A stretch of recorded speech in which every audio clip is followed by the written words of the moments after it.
Baik, Assalamualaikum warahmatullahi wabarakatuh. Perkenalkan kami dari kelompok 2 dari kelas 5 akan mempresentasikan mengenai estimasi sumber daya laterit nikel di Desa Sambandete, Kecamatan Oheo, Kabupaten Konawe Utara, Provinsi Sulawesi Tenggara. Nah, kami beranggotakan 7 orang. Nah, untuk slide pertama mungkin akan dijelaskan oleh saudari kami Tiffany Tamoyo. Pada saudari kami persilakan.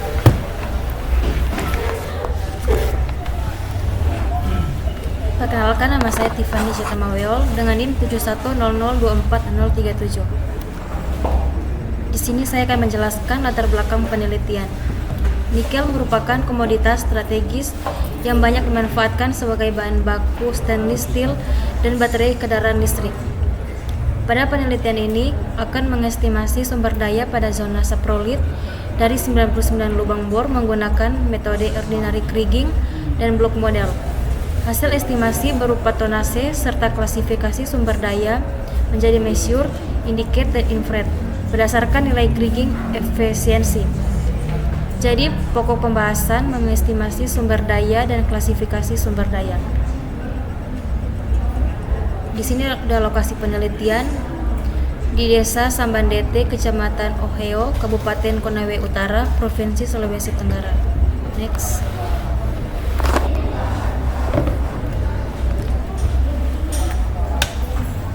Baik, perkenalkan, nama saya Resta Martin Saputra dengan NIM 7100240075. Di sini saya akan menjelaskan tentang metode penelitian. Di sini ada 3 metode penelitian. Yang pertama itu adalah studi literatur. Nah, studi literatur yang digunakan ini diambil dari jurnal ilmiah bertujuan untuk mempelajari hal-hal yang berkaitan dengan estimasi sumber daya geostatistika. Dan yang kedua itu adalah pengumpulan data. Nah, di sini data yang kami gunakan dalam penelitian ini adalah data polar, data survei, data geologi, dan data AC. Dan yang ketiga itu adalah pengolahan dan analisis data.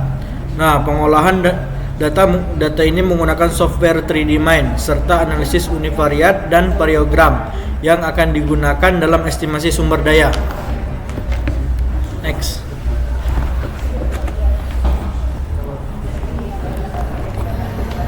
Next slide. Perkenalkan, nama saya Aulia Dampi dengan NIM 7100240045.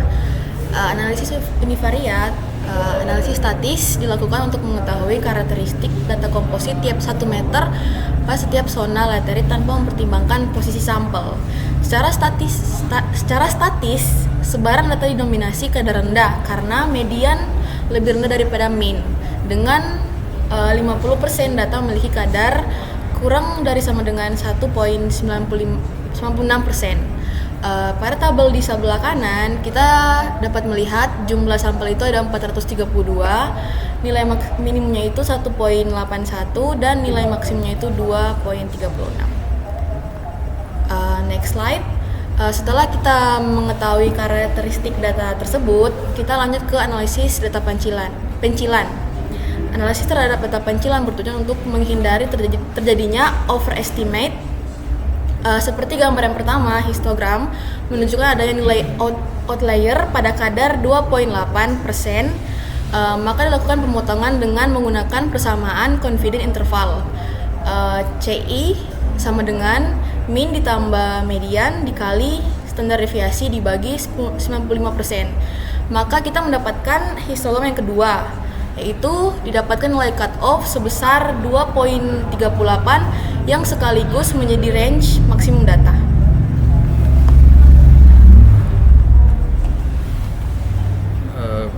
Kemudian perkenalkan, nama saya Ahmad Jepri dengan NIM 7100240070.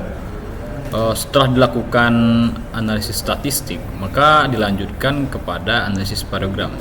Nah, untuk analisis variogram ini kami lakukan pada 3 arah, yaitu primary axis variogram, kemudian secondary axis variogram, dan minor axis variogram.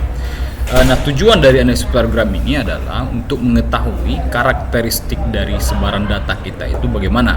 Nah, setelah kami lakukan fitting variogram dan juga analisisnya, kami menetapkan atau menduga bahwa karakter dari data kami yang paling mewakili adalah model spherical dengan kenampakan seperti ini. Itu yang gambar pertama ini adalah ini untuk primary axis programnya dengan nilai range-nya itu di antara 100 sampai 200. Kemudian ini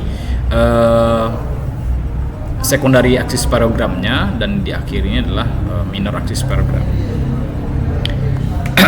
Dan setelah fitting program, maka didapati parameter-parameter yang mana akan digunakan dalam proses estimasi. Parameter yang didapati adalah nilai SIL atau disimbolkan dengan C. Nah, pada penelitian ini kami mendapati bahwa SIL adalah 0.02, kemudian nuggetnya dari 0 dan range-nya adalah 168.24, yang mana 3 dan parameter setelah ini akan digunakan dalam estimasi sumber daya. Baik, perkenalkan, nama saya Muhammad Afik Regi Febriandika dengan NIM 7100240057. Di sini saya akan menjelaskan yaitu estimasi sumber daya. Proses estimasi digunakan metode ordinary Kriging dengan menggunakan parameter yang dapat didapati dari hasil fitting variogram. Ini tabelnya, yaitu composite data digunakan, diolah dan dihasilkan yaitu analisis univariat. Setelah digunakan untuk analisis univariat, dihasilkan yaitu hasil basic data. Data komposit itu digunakan lagi untuk fitting variogram. Nah, hasil dari penggunaan fitting variogram dihasilkan yaitu parameter SIL, nugget, dan range. Setelah dilakukan perhitungan, maka dihasilkan yaitu pembuatan blok model. Yang terakhir yaitu setelah dilakukan pembuatan blok model, maka dihasilkan yaitu tonase. Baik, perkenalkan, nama saya Muhammad Abdul Pratama dengan NIM 7100240054. Jadi di sini saya akan menjelaskan terkait blok model. Seperti yang teman saya katakan tadi, di mana pembuatan blok model kemudian kita ingin mendapatkan volumenya, di mana pada blok model itu sendiri kita membuat dengan dimensi bloknya itu panjang kali lebar kali tinggi, di mana panjangnya 37.5 kali lebarnya 37.5 dan juga tingginya 1 meter. Kemudian ada densitas dari proyek kami, yaitu kami mendapatkan saprolit di mana nilai saprolitnya yaitu 1.67 ton per meter kubik. Kemudian ada atribut atau indikasi terdapat pada blok model itu sendiri, yaitu topografi, litologi, resource, kadar NI, sampai dengan Lagrange factor. Nah, dan juga pada slide berikutnya di sini ada gambar dari blok model kadar NI, di mana simbolnya pada warna biru terdapat kadar NI bernilai 0.00 sampai 0.5.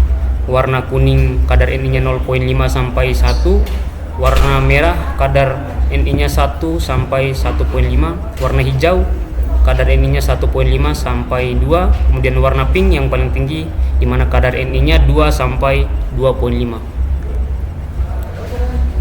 Kemudian pada slide berikutnya terdapat blok model atau gambar blok model dengan nilai koefisiens efisiensi, di mana warna biru itu min 1.13 sampai 0.3, warna kuningnya 0.3 sampai 0.5, kemudian warna merah itu ada 0.5 sampai 999. Oke, itu saja dari saya. Baik, selanjutnya saya Ramadan Bayi Pramudia, NIM 7100240033. Pada saat ini saya ingin menjelaskan mengenai klasifikasi sumber daya. Jadi sumber daya mineral itu adalah endapan mineral yang diperkirakan memiliki nilai ekonomi dan berpotensi untuk ditambang.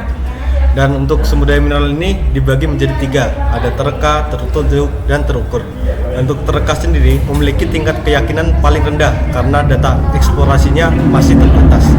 Dan untuk nilai koefisien efisiensi terka sendiri ada di min 1.13 sampai 0.3.